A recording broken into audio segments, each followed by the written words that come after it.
AITA for refusing to host Thanksgiving because my family keeps using my house as a free hotel. Let me just start by saying I used to love Thanksgiving. It was my favorite holiday. No gifts, no pressure, just good food, good company, and the cozy warmth of home.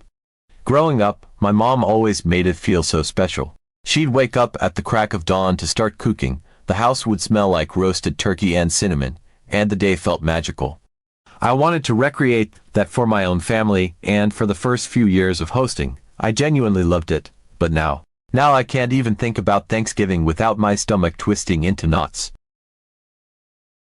Here's the thing, for the past 5 years, I've been the one hosting Thanksgiving. I didn't plan for it to become a permanent arrangement, it just kind of happened. The first year, my mom's oven broke less than a week before Thanksgiving. It was a disaster. She was panicking about how she'd cook everything, and honestly, I felt bad for her. My husband and I had just finished renovating our kitchen that year. It was spacious, with shiny new appliances that were practically begging to be used, so I offered to host. It seemed like the obvious solution at the time. I didn't mind. It felt good to step up, and honestly, I was excited to show off the kitchen. That first year went great, and everyone was so appreciative. They complimented the food, the decor, the cozy atmosphere. I remember thinking it was the best Thanksgiving I'd ever had. The next year, my sister called me in early October. She said, "So, about Thanksgiving, I don't think I can host. My apartment is just too small for everyone, and you know how cramped it gets." My brother chimed in a few days later, saying his house was too chaotic because his kids were toddlers at the time and hosting would just be too much. My mom, of course, was already looking at me. "Your house worked so well last year," she said with that tone, the one that was both a compliment and a nudge. "Would you mind?" I didn't mind, at least not then. I liked hosting, and I figured, why not? My kitchen was still new and exciting, and I thought, what's one more year? But by the third year, something had shifted. It wasn't a question anymore, it was just expected. There was no discussion, no coordination. Everyone just assumed Thanksgiving would be at my house. I realized this when, in mid-November, my sister sent a group text that said, "So, what time should we come over on Thursday?"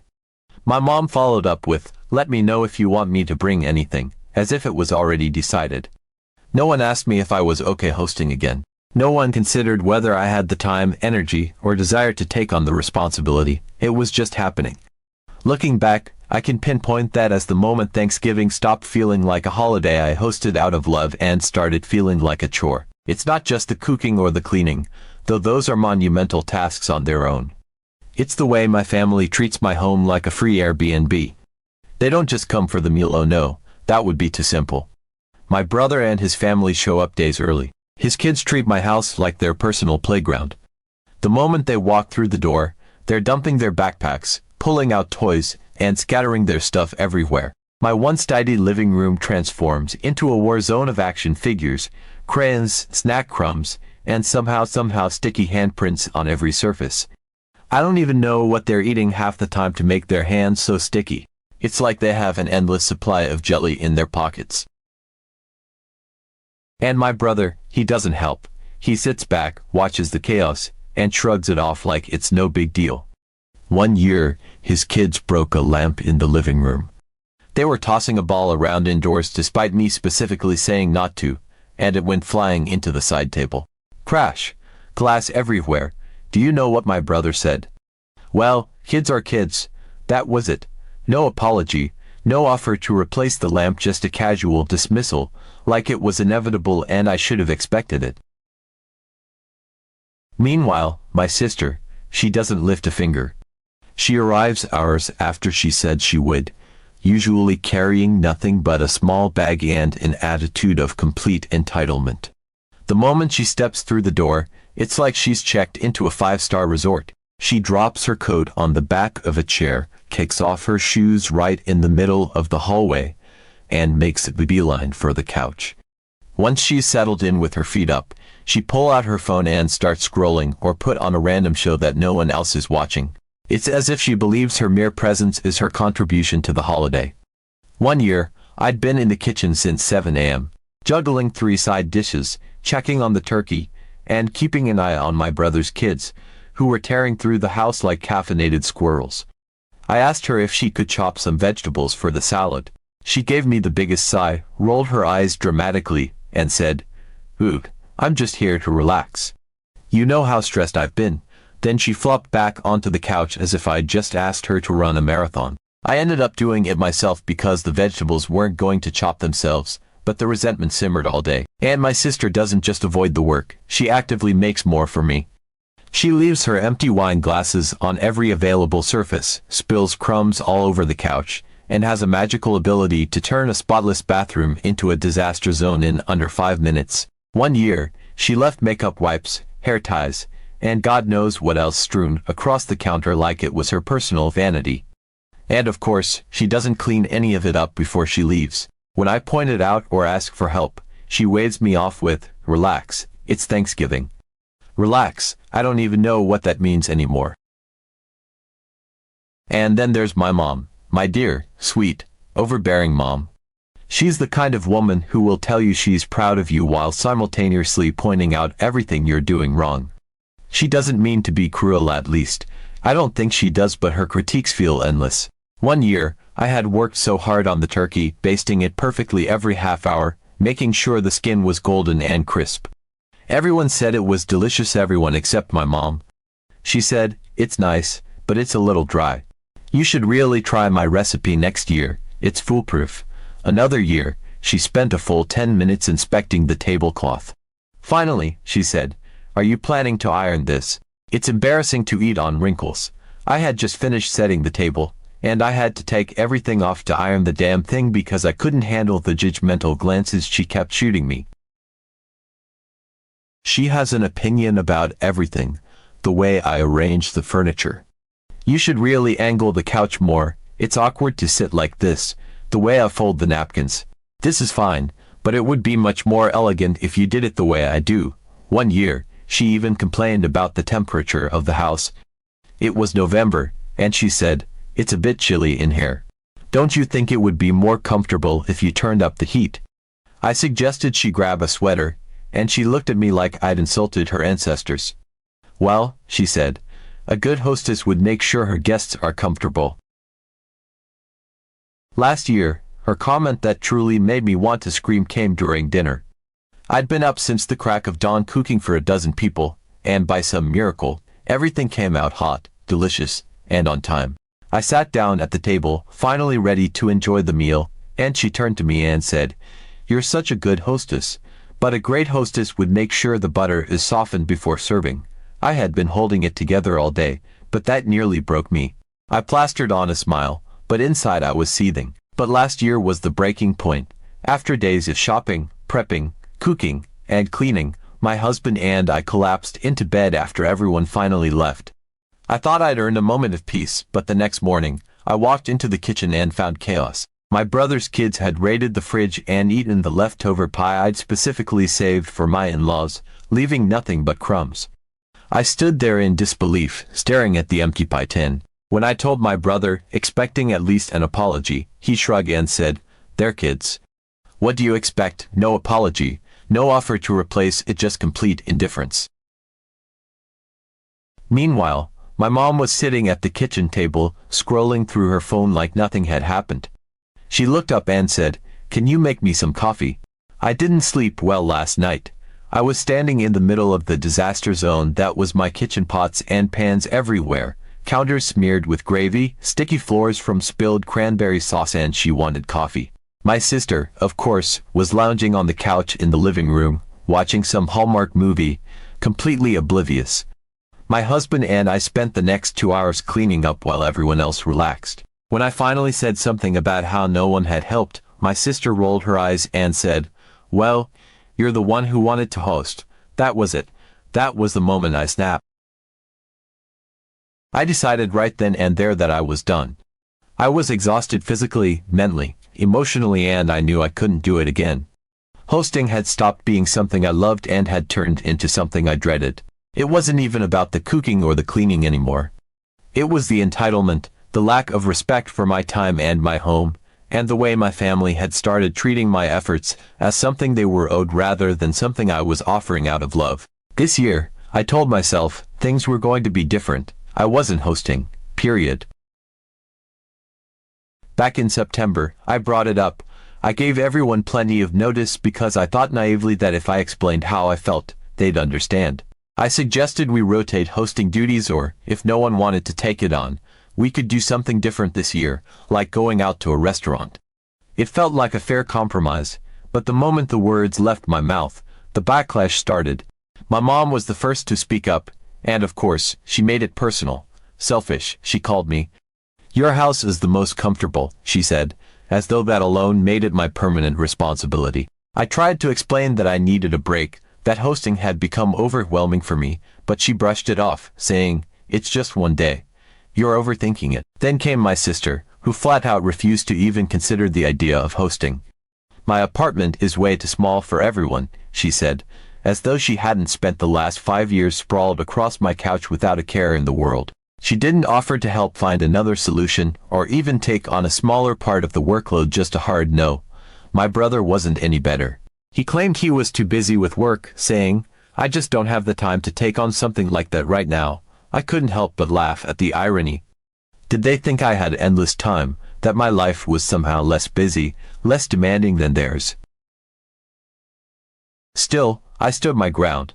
I told them I wasn't hosting this year, and if no one else wanted to step up, we could skip Thanksgiving altogether or keep it small.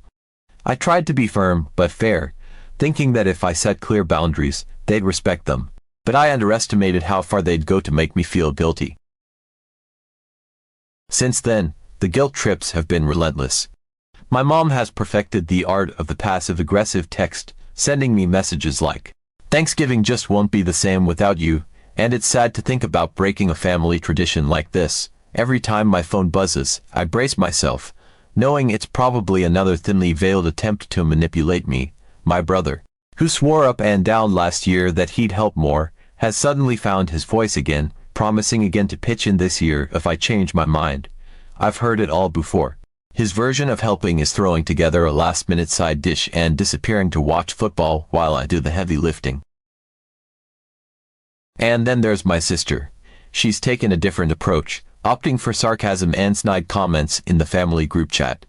"I guess we're just canceling Thanksgiving this year since no one cares enough to host," she wrote last week, clearly aimed at me. "Another time," she said, "maybe we should just all order pizza and call it a day." Every time she says something like that, I feel the weight of her words pressing down on me. It's like she's daring me to feel bad, daring me to cave, daring me to take on the responsibility again so she doesn't have to lift a finger. Now, with Thanksgiving literally a day away, the group chat is a dumpster fire of passive aggression and pointed remarks. No one has stepped up to host. No one has even seriously offered to come up with an alternative plan. My mom keeps hinting that Thanksgiving might not happen at all, which makes me feel awful. I hate the idea of ruining the holiday, even though I know, deep down, that it's not my fault. It's not my job to fix everything, but the guilt is still there, gnawing at me. It's hard not to feel like the villain when everyone's disappointment is so palpable. And yet, at the same time, I'm so tired. I'm tired of being the one who sacrifices her time, her energy, and her sanity while everyone else sits back and takes it for granted. Why is it automatically my responsibility? Why can't anyone else step up, even just once? It's like they've decided that hosting is my job, and the idea of someone else taking on even a fraction of the work is completely out of the question.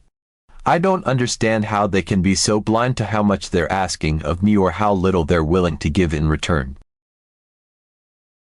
Part of me is tempted to cave. I keep thinking, maybe I should just suck it up and host to keep the peace, but another part of me knows that's exactly what they're counting on. They're hoping I'll feel guilty and give in, just like I have every other year. And honestly, I'm done. I'm tired of sacrificing my time, energy, and sanity while everyone else treats me like the family maid. I deserve a break too, don't I? So, here I am, sitting in my quiet, pie-free kitchen, wondering if I'm the asshole for standing my ground. Should I cave and host Thanksgiving, or do I have the right to put my foot down and say enough is enough? Update. The days leading up to Thanksgiving were tense. Every few days, another message would pop up in the family group chat, pressuring me to host. My mom kept sending little guilt-laden notes like, "I just can't imagine Thanksgiving without your beautiful home," or, "You've always made the holiday so special for all of us." My sister doubled down on the sarcasm, sending memes about canceled holidays and hostless Thanksgivings. My brother, predictably, stayed in the background, occasionally chiming in with, "I'll help this year, I promise," which only made me roll my eyes because we all knew how that promise had played out in the past. As the date got closer, the tone of the messages changed. It wasn't just guilt anymore, it was desperation. My mom wrote, "It's just sad to think about not all being together this year. I've been telling everyone at church how excited I am to see the family, and now I don't even know if it'll happen." My sister threw in a jab, writing, "Guess I'll just heat up a frozen turkey dinner. What a festive Thanksgiving this will be." Even my brother's wife, who rarely gets involved, sent me a private message saying, "The kids have been looking forward to Thanksgiving at your house. They love it there." I held firm for as long as I could. I told myself that this was their problem, not mine. But the guilt started creeping in, especially when my mom called me and said, in her saddest voice, "I don't even know what we'll do if we don't get together this year. It just won't feel right." I was frustrated, angry even, but I also couldn't shake the image of my family scattered and disappointed on Thanksgiving Day. It wasn't fair that it always fell on me, but I also didn't want to be the reason the holiday didn't happen. So, against my better judgment, I agreed to host. But this time, I had a plan. If they wanted Thanksgiving at my house, they were going to have to work for it. I told everyone to come earlier than usual, claiming it was for a surprise. My mom seemed thrilled, thinking I'd planned something special. My sister texted, "What kind of surprise? Are we doing something fun?" My brother just replied with a thumbs-up emoji, which was typical. When Thanksgiving Day arrived, I woke up early, but this time, I didn't feel that familiar pit of stress in my stomach. I wasn't rushing around the kitchen or double-checking my to-do list. Instead, I poured myself a cup of coffee and sank into the quiet stillness of the morning. The kitchen was untouched, the countertops bare, the stove cold, the fridge still packed with all the raw ingredients I'd bought earlier in the week. The dining room looked just as it had the night before. No centerpiece, no fancy table settings, just an empty table waiting for its purpose. It was a stark contrast to the chaotic mornings of Thanksgivings past, where the house would already smell like roasting turkey and simmering gravy by now. But this year, I had decided to take a different approach. I sipped my coffee slowly, letting the calm before the storm sink in. My mom was the first to arrive, right on schedule, just as I knew she would be. She walked into the kitchen with her usual air of authority, expecting to find me in full prep mode, flustered and surrounded by half-finished dishes. Instead, she stopped in her tracks, looking around in confusion. "What's the surprise?" she asked, glancing at the empty counters and the bare dining table. I smiled, taking another sip of coffee, and told her it was coming soon. Her brows furrowed, and she lingered in the kitchen for a moment, clearly trying to figure out what I was up to. I could see her eyeing the fridge as if the surprise might be hiding in there. When she didn't get an answer, she wandered into the living room, probably to stake out her usual spot on the couch. Not long after, my brother arrived with his family. His kids burst through the door like little tornadoes, their shoes kicked off in different directions as they bolted toward the living room. One of them yelled something about playing a game on my TV, and before I could even respond, they were climbing onto the couch and rummaging through the snack bowl I'd intentionally left empty. My brother came in behind them, holding a box of store-bought cookies and looking around with the same puzzled expression my mom had worn. "Hey, what's going on?" he asked, glancing at the quiet kitchen. I shrugged nonchalantly, telling him the surprise would be revealed soon. He gave me a half-smile, clearly unsure of what to make of my calm demeanor, but he didn't press me further. Finally, my sister showed up, fashionably late as usual.